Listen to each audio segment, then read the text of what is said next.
Iran എന്ന സൈനിക ശക്തിയെ തകർക്കാൻ എന്തൊക്കെ ചെയ്യാൻ സാധിക്കുമോ അതൊക്കെ ചെയ്യാൻ ഉറച്ചിറങ്ങിയിരിക്കുകയാണ് അമേരിക്ക. അതിന്റെ ഭാഗമായാണ് ഇറാന്റെ നട്ടൽ എന്ന് വിശേഷിപ്പിക്കപ്പെടുന്ന ഗാർഹിലും ബോംബിംഗ് ഇട്ടിരിക്കുന്നത്. ഇറാന്റെ സാമ്പത്തിക മേഖലയുടെ നട്ടെല്ലായി കണക്കാക്കപ്പെടുന്ന ഗാർഹി ദ്വീപിൽ കനത്ത ബോംബാക്രമണമാണ് ട്രംപ് നടത്തിയത്. ഗാർഹി ദ്വീപിലെ മുഴുവൻ സൈനിക കേന്ദ്രങ്ങളും തകർത്തെറിഞ്ഞു എന്നാണ് ട്രംപിന്റെ അവകാശവാദം. അടുത്ത ഘട്ടത്തിൽ റിഫൈനറികളെ ലക്ഷ്യമിടുമെന്നും അദ്ദേഹം വ്യക്തമാക്കിയിട്ടുണ്ട്.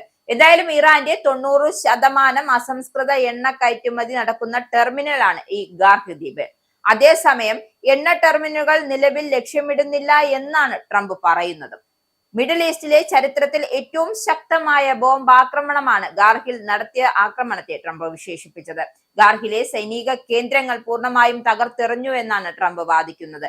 ഹോർമുസ് കടലിടുക്ക് വഴിയുള്ള സഞ്ചാരം തടസ്സപ്പെടുത്തിയാൽ ഗാർഹിലെ എണ്ണപ്പാടങ്ങളെയും ലക്ഷ്യമിടുമെന്നും ട്രംപ് മുന്നറിയിപ്പ് നൽകുന്നു. ഹോർമുസ് കടലിടുക്ക് വഴി കപ്പലുകളുടെ സ്വതന്ത്രവും സുരക്ഷിതവുമായ സഞ്ചാരത്തിന് ഇറാൻ അല്ലെങ്കിൽ മറ്റാരെങ്കിലും വിലങ്ങുതടിയായാൽ താൻ ഉടൻ തന്നെ തീരുമാനം പുനഃപരിശോധിക്കും.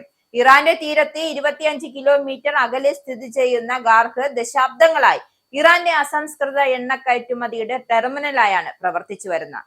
ഇറാന്റെ മൊത്തം ക്രൂഡ് ഓയിൽ കയറ്റുമതിയിൽ 85 മുതൽ 95% വരെ ഗാർഹ് ദ്വീപിലെ ടെർമിനലുകൾ വഴിയാണ് നടക്കുന്നത്.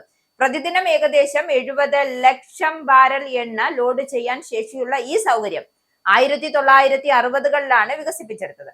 ഗാർഹ് ദ്വീപ് ആക്രമിക്കപ്പെട്ടതോടെ ഇറാന്റെയും ലോകത്തിന്റെ സാമ്പത്തിക ഊർജ മേഖലയ്ക്ക് വലിയ പ്രത്യാഘാതങ്ങൾ ഉണ്ടാക്കിയേക്കുമെന്നാണ് കരുതപ്പെടുന്നത്. എന്തായാലും ഗൾഫ്